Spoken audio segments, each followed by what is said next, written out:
Bonjour à tous, c'est Prof et Geek. On se retrouve pour la deuxième partie sur mes lectures du mois de janvier 2022. Promis, on va essayer d'aller très rapidement sur toutes mes lectures qui vous restent à vous présenter. J'ai une quinzaine de titres.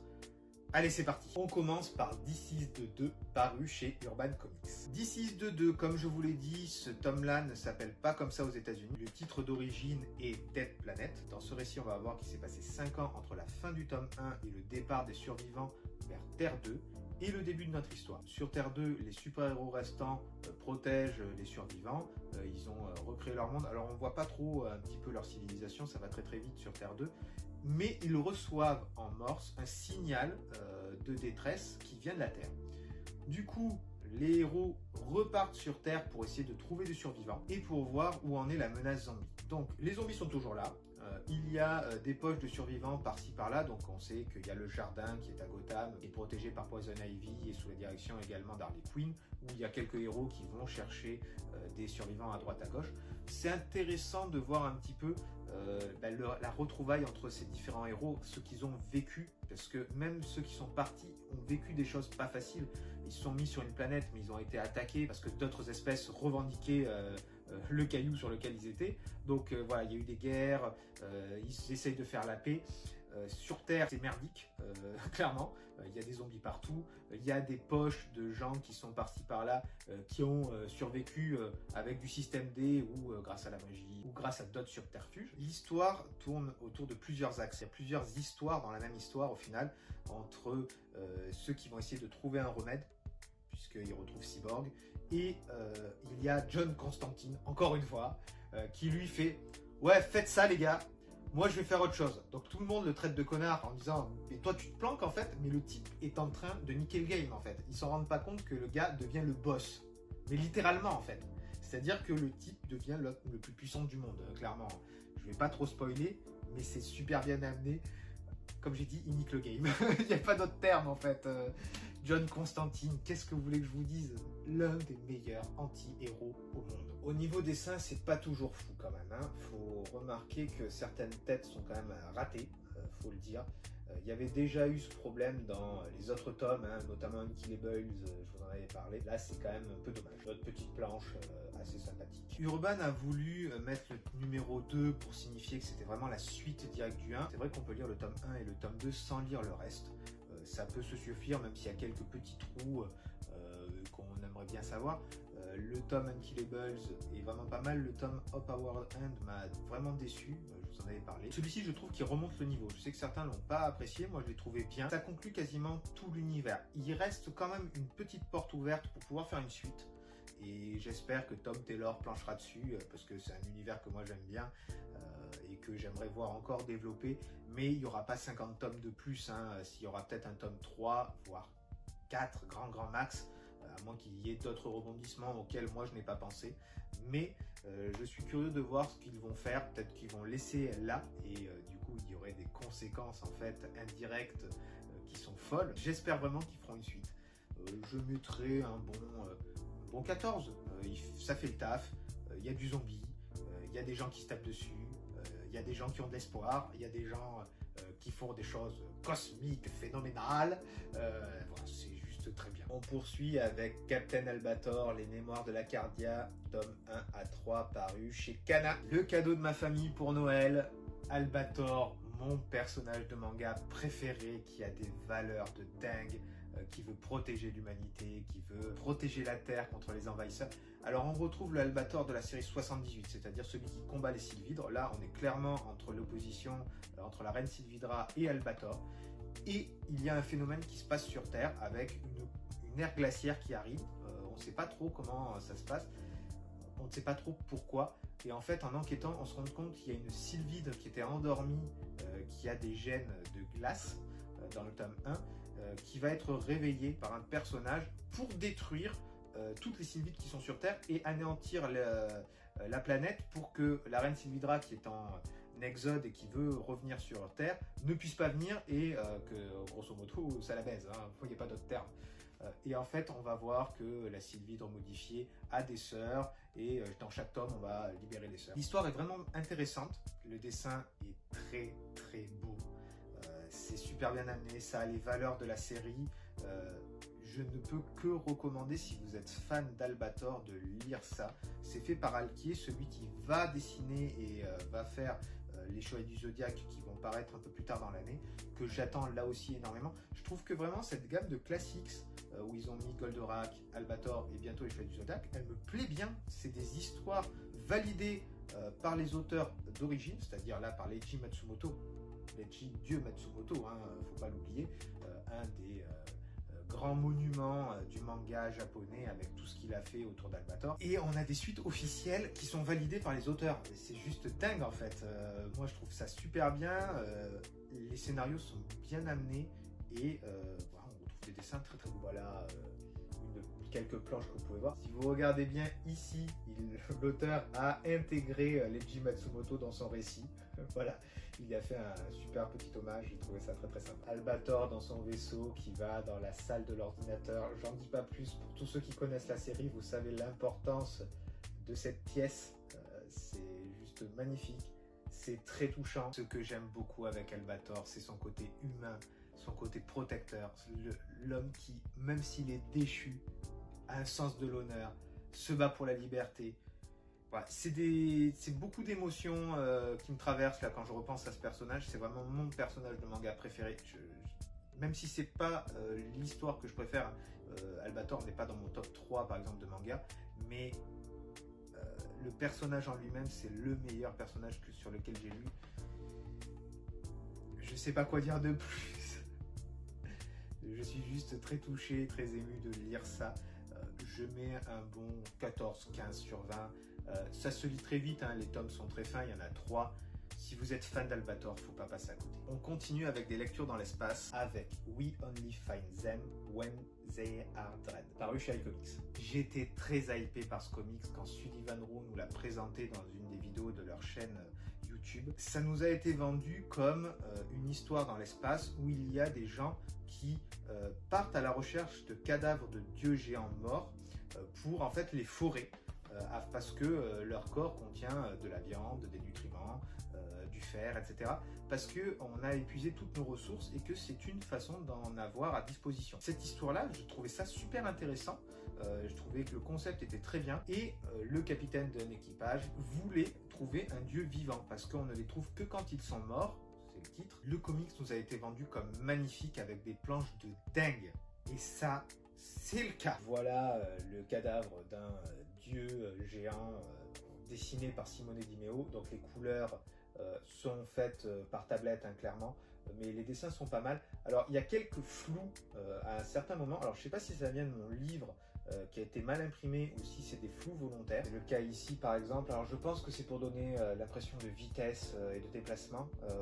Donc bon, ça m'a un petit peu gêné, j'avoue. Ce tome-là, j'en attendais beaucoup et je pensais prendre une claque. Alors j'ai pris une claque graphiquement parce que c'est magnifique. Simone Di Meo, je vous en avais déjà parlé, c'est celui qui a fait le crossover TMNT Power Ranger, que je vous recommande toujours chez iComics. Là, je vous avoue que l'histoire m'a un peu déçu. L'idée de base de forage sur les dieux morts m'intéressait. Je trouvais ça très intelligent. Mais en fait, après, c'est très vite laissé au second plan. En fait, c'est très encadré quand il y a des escadrilles de petits vaisseaux qui vont forer. En fait, ils sont encadrés par des espèces de policiers de l'espace qui sont là pour voir que les types revendiquent bien tel secteur et forent bien à tel endroit, qui font pas n'importe quoi et surtout qui ne vendent pas au marché noir. Le souci qu'il y a, c'est que le capitaine Malik, le héros principal, se barre après un forage, est poursuivi par une flic, et en fait, ça tourne autour d'eux après. On voit comment on est arrivé à cette situation-là, on voit qu'il y a des antécédents entre les deux personnages. Un des problèmes que j'ai trouvé à l'histoire, c'est qu'il y a beaucoup de flashbacks, c'est-à-dire que faut bien lire toutes les bulles, hein. Il y a marqué en 2337, c'est à tel moment dans la timeline, mais en fait, l'histoire se passe 30 ans plus tard, 2367. Donc, il faut bien lire pour bien comprendre. Et le problème, c'est qu'il y a des moments où il y a littéralement sur plusieurs pages, plein de cases avec plein de moments différents. Donc, pour suivre, j'ai trouvé que c'était très fouillis. Alors, c'est un effet artistique particulier, hein, mais moi, j'ai pas adhéré. Et au final, l'histoire, comment ça part, j'ai trouvé ça pas cool, en fait. Parce que Malik est un putain d'égoïste. C'est pas un héros, clairement pas. Il y en a qui l'ont comparé à Albator. Ceux qui font ça, c'est pas devant moi. Sinon, je te mets une grande claque dans la gueule. Comment vous osez comparer Albator, le type qui se dévoue pour tout son équipage, qui protège tout le monde, etc., avec un type qui ne fait passer que son obsession en premier, quitte à sacrifier ses gens dans son équipe. C'est pas du tout le même. C'est un fils de pute, hein. Je suis désolé. Le type n'a pas hésité à sacrifier son frère. Dans la fils de puterie, on est dans le haut niveau quand même, à un moment. Donc arrêtez de le comparer à Albator, sinon je vais m'énerver. Le prochain qui fait ça, c'est je lui casse le genou, au moins. Ça, c'est le minimum. Et j'ai été très déçu de la fin. Sans trop rentrer dans les détails pour pas spoiler, il y a un retournement de situation, mais j'ai fait... C'est un putain de cap scénaristique pour pas tuer le héros, hein, le personnage principal, mais c'est amené, mais comme de la merde, j'ai trouvé. J'ai fait, ouais, hop, ta gueule, c'est magique. Clairement, c'est ça. C'est un ta gueule, c'est magique. Et hop, on l'a sauvé. Je fais, mais non, là, elle doit mourir. Faut arrêter. Il va y avoir d'autres tomes. L'histoire ne se finit pas là. Il va y avoir 3 tomes qui vont sortir, les 2 prochains cette année pour compléter l'arc. Je vais les lire. J'espère qu'il va y avoir d'autres changements parce que je suis très très déçu au final. Je comprends la critique qu'a fait Wine sur ce tome-là. Je m'attendais à autre chose, clairement, et surtout pas à ça en fait. C'est une histoire d'un putain d'égoïste. J'ai pas envie de dire ça. Je suis quand même assez déçu. Alors pas graphiquement. Graphiquement, c'est du haut niveau. Je comprends que Dimeo soit quelqu'un sur lequel on veut faire des projets avec lui parce que vraiment c'est un tueur, hein, clairement. Par contre, le scénario, j'espère que les tomes 2 et 3 vont apporter des rebondissements et que ça va me donner envie de compléter parce que sinon, honnêtement, je serais prêt à revendre le tome. C'est très rare que je dise ça. Je suis vraiment déçu. Alors c'est pas la faute d'iComics. iComics a vendu le truc comme c'est marqué sur la 4e de couverture. Ils ont fait un travail là encore très bien. Il y a plein de... La galerie de couverture est très très cool. Mais très déçu de l'histoire, vraiment. On passe à Star Wars, les épisodes 4, 5 et 6. Ça va aller très vite. J'avais envie de lire du Star Wars ce mois-ci. J'ai lu d'autres romans et d'autres comics. Je vais vous les présenter juste après. Là, je voulais lire les épisodes de la trilogie originale pour voir un petit peu s'ils apportaient d'autres choses par rapport au film. Ben, c'est le cas, et pas toujours bien d'ailleurs. En fait, les tomes sont très très courts, donc il y a beaucoup de moments où l'histoire est rushée par rapport au film. Moi, je connais les dialogues français par cœur. Les dialogues là sont pas exactement les mêmes. Il y a eu quelques changements, donc bon, ça gêne plus ou moins. C'est pas forcément très grave, mais bon, c'est une de mes sagas préférées, donc j'étais un peu déçu. Il y a quelques petites surprises qui sont intéressantes où en fait ils font ce que j'attendais. Ça montre quelques passages qui sont pas dans les films. On voit que Han Solo don't shot first, contrairement à ce qu'il y a dans le premier montage où Han Solo tire sur Greedo. Là, on voit qu'il esquive et qu'il tire ensuite. Alors, je suis contre cette théorie. Han a tiré en premier, point barre. Il y a la première version du film qui dit ça, c'est comme ça, point. Il n'y a pas eu besoin de faire des décalages numériques merdiques pour tirer ensuite. Fermez-la à tout jamais. C'est soit ils ont tiré en même temps, soit c'est Han. Voilà, ça, je réfute. Il y a dans le tome 2 l'attaque des Wampa dans la base, puisqu'en fait, il y a une attaque de Wampa, même si c'est montré très très rapidement. C'était pas dans les films. Ça a été rajouté, je crois, dans des scènes qui avaient été coupées. Donc ça, c'était intéressant de le mettre. Et sinon, oui, l'aspect de Yoda dans l'épisode 5 n'est pas le même exactement. C'est à lire une fois pour tous les fans, mais après, c'est à oublier. Hein. Moi, je les ai lus. Je veux les avoir dans ma collection. C'est pas fou. Hein. Ça mérite 12. Allez, à tout casser, c'est pas dingue. Toujours en Star Wars, Dark Maul, Soif de sang, paru chez Panini, et Maul prisonnier, paru chez Pocket. Pourquoi je vous parle de ces deux histoires en même temps? C'est parce que, même s'il n'y a pas de lien entre les deux, puisque Maul prisonnier, c'est l'univers légende, Soif de sang, c'est l'univers du canon officiel, il peut y avoir des liens entre les deux au final.